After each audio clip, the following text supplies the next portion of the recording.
മലപ്പുറം ചട്ടിപ്പറമ്പിൽ വീട്ടിൽ വെച്ചുള്ള പ്രസവത്തിനിടെ യുവതി മരിച്ചതായി റിപ്പോർട്ട്. പ്രസവം വീട്ടിൽ വെച്ച് നടത്തുന്നത് വലിയ അപകടമുണ്ടാകും. അഞ്ചാമത്തെ പ്രസവത്തിനിടെയാണ് പെരുമ്പാവൂർ സ്വദേശിയായ അസ്മ ഭർത്താവിന്റെ വീട്ടിൽ വെച്ച് മരണപ്പെട്ടത്. സംഭവത്തിൽ പോലീസ് കേസെടുത്ത് അന്വേഷണം ആരംഭിക്കുകയും ചെയ്തിട്ടുണ്ട്. ആശുപത്രിയിൽ പോയി പ്രസവിക്കുന്നതിന് ഭർത്താവ് സിറാജ് എതിരായതോടെയാണ് യുവതിക്ക് വീട്ടിൽ പ്രസവിക്കേണ്ടി വന്നത്. ആരോഗ്യരംഗത്തെ വിദഗ്ധരുടെ അഭിപ്രായം ഏത് സമയത്തും സങ്കീർണമായേക്കാവുന്ന ഒന്നാണ് പ്രസവമെന്നാണ്.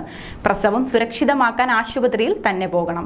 ഏകദേശം 50 വർഷങ്ങൾക്ക് മുമ്പ് വരെ ആശുപത്രി സൗകര്യങ്ങൾ കുറവായിരുന്ന കാലത്ത് പ്രസവം നടക്കുക പലപ്പോഴും വീടുകളിലായിരുന്നു. എന്നാൽ ഇപ്പോൾ അങ്ങനെയല്ല. പ്രസവിക്കുമ്പോൾ സംഭവിക്കാവുന്ന അപകടങ്ങൾ ശരിയായി കൈകാര്യം ചെയ്യാൻ വൈദ്യശാസ്ത്രത്തിനും ആശുപത്രി സംവിധാനങ്ങൾക്കും സാധിക്കുന്നു. ആശുപത്രികളിൽ അണുബാധ കൈകാര്യം ചെയ്യാൻ ഫലപ്രദമായ സംവിധാനങ്ങളുണ്ട്. എന്നാൽ വീട്ടിൽ പ്രസവിക്കുന്ന സാഹചര്യത്തിൽ ഇത്തരം സങ്കീർണതകൾ ഒഴിവാക്കാൻ പലപ്പോഴും സാധിക്കാതെ വരുന്നതാണ് ദുരന്തങ്ങൾക്ക് കാരണമാകുന്നത്.